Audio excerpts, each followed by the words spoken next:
देखिए प्रोग्राम खपल वजीर आला और जानिए वजीर आला खैबर पख्तूनख्वा महमूद खान की गुज़श्ता हफ्ते की मसरूफियात।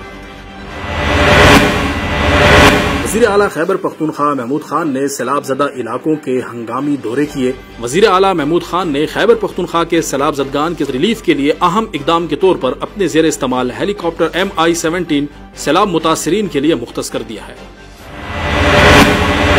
वज़ीर आला महमूद खान ने सैलाब से मुतासिरा अजला सवात, DI खान, टांक, चित्राल, नौशहरा, चारसदा, कोहिस्तान समेत दीगर इलाकों का दौरा किया। सैलाब मुतासरीन से मुलाकात की।